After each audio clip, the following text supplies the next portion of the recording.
Good day everyone, I'm Jupiter B. Lagapa Jr. and I will be reporting the chapter 15 of Life Work of Rizal.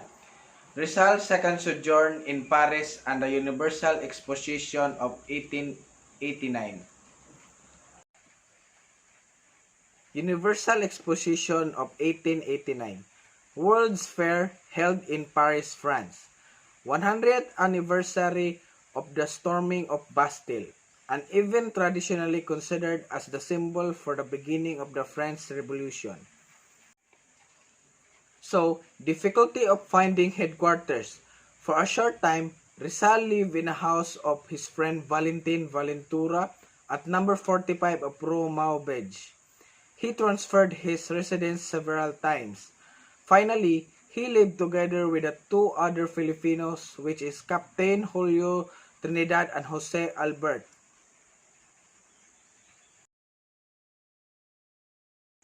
Life in Paris. He used most of his time on the reading room of the Bibliothèque Nationale, living quarters writing letters to his family and friends, the gymnasium of his daily physical exercise and visiting of his friends. Three Filipino Society Rizal founded. Kidlat Club. Among the members were Antonio and Juan Luna, Gregorio Aguilera, Fernando Canon, Laura Di Mayuga, Julio Laurente, Guillermo Puato, and Baldomero Rojas to bring together the young Filipinos in French capital. Indos and Bravos. Each member pledged to excel in intellectual and physical prowess in order to win the admiration of foreigners, particularly the Spaniards.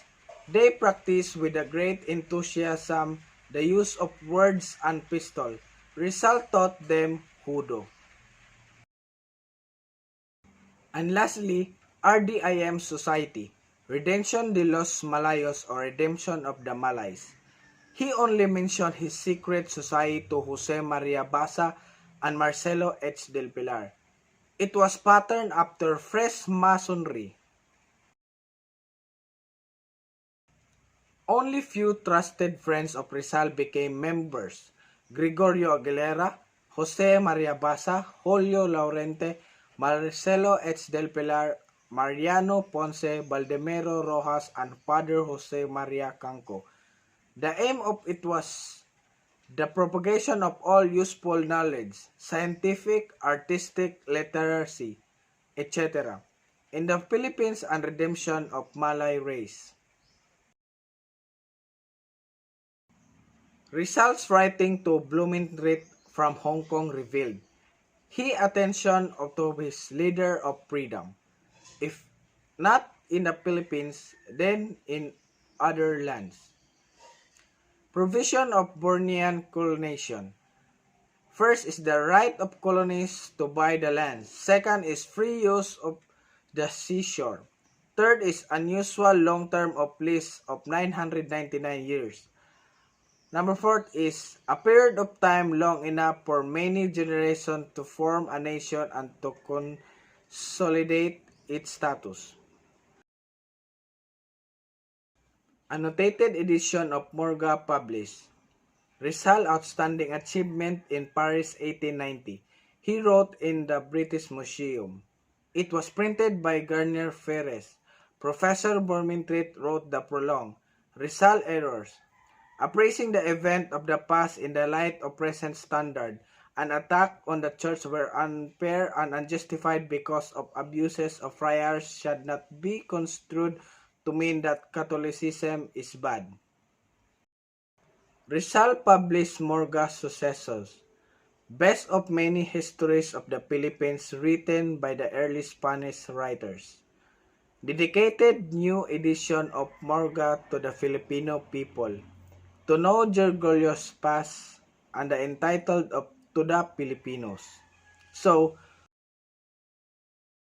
prove that Filipino were already civilized before the advent of Spain. Comment of Morga publication on date. Paris Libraria de Garner Hermanos 1890. Title page of Rizal annotated edition of Morga. Documentary evidence to show that Rizal edition of Morga must have come of the press in 1889, not 1890. So, the three letters of October 12, 1889, Blumentritt received the edition Lumiritz. December 28, 1889, Rizal sent copy to Dr. Baldomero Rojas from Paris to Lipa. And in December 31, 1889, Mariano Ponce received the book. So, incontrovertible proof that Morga's successes came of the press in 1889. Rizal as historian. Rizal research study in the British Museum, London, and the Bibliothèque Nationale, Paris, enriched his historical knowledge. His knowledge of foreign language enabled Rizal to read historical documents, which is Pigafetta's famous first voyage around the world in Italian, work of Marsden Raffles and Lord Stanley and Wallace in English. Writing of Blumentritt, Jaeger, and Virchow in German, historical commentaries which qualify Rizal to be real historian, and Mayi in December 6, 1888, and Tawalasi of Ibn Battuta in January 7, 1889, both written in London. The Philippines within a century. In his article, he expressed his view on the Spanish colonization in the Philippines. He predicted with amazing accuracy the tragic end of Spanish sovereignty in Asia.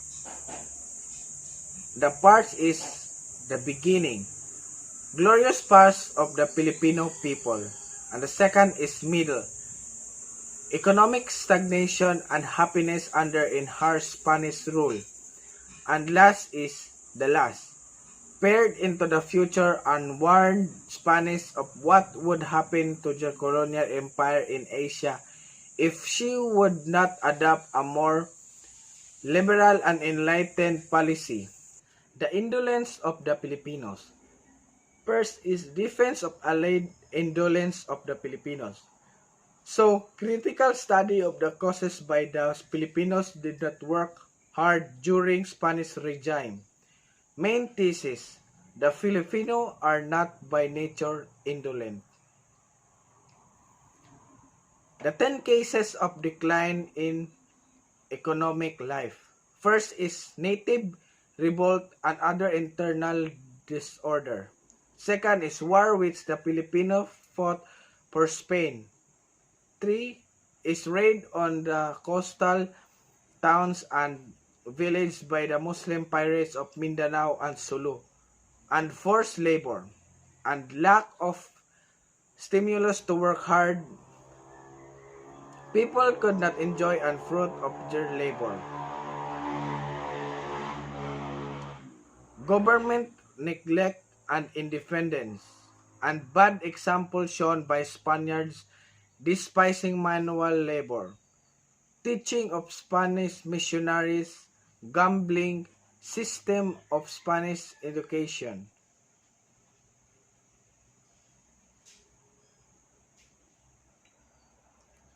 International Association of Filipinologists.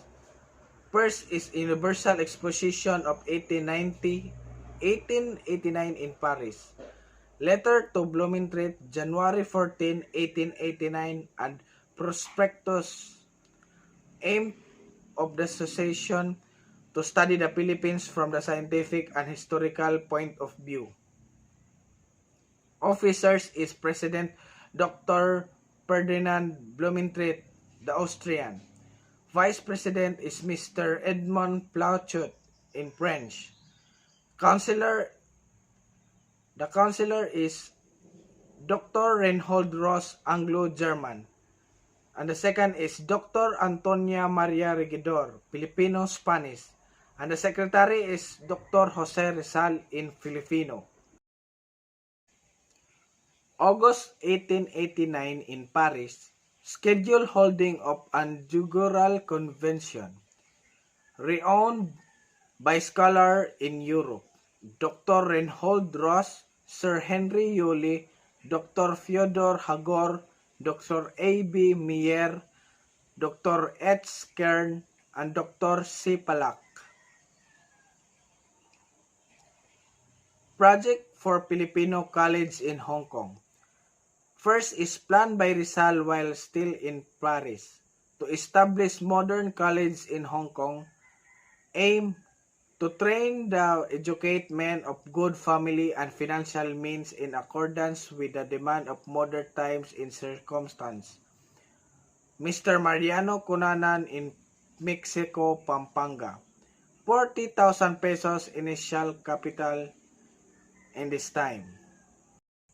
So, the curriculum subject is ethics, religion, natural law, civil law, department, hygiene, and mathematics, physics and chemistry, natural history, geography, and also political economy, universal history, Philippine history, logic, rhetoric, and poetics, and Spanish, English, French, German, Chinese, and Tagalog.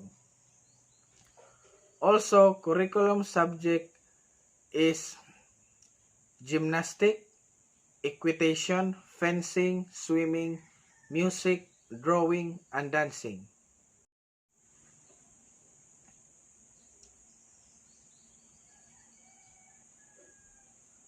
Por teléfono. La Visión del Fray Rodriguez.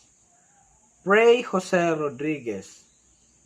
And por teléfono in Barcelona 1889 is Father Salvador Font Banning of Noli.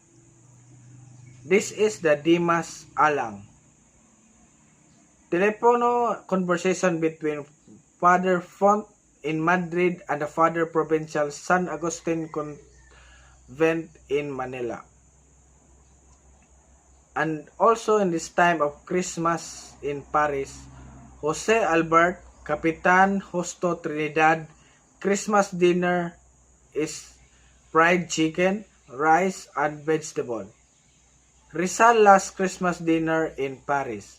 After New Year, brief visit to London. Two theoretical reasons. To check up his annotated edition of Morga Successos with the original copy in the British Museum and to see Gertrude Beckett for the last time. Middle of January 1890, back in Paris. And that's all. Thank you.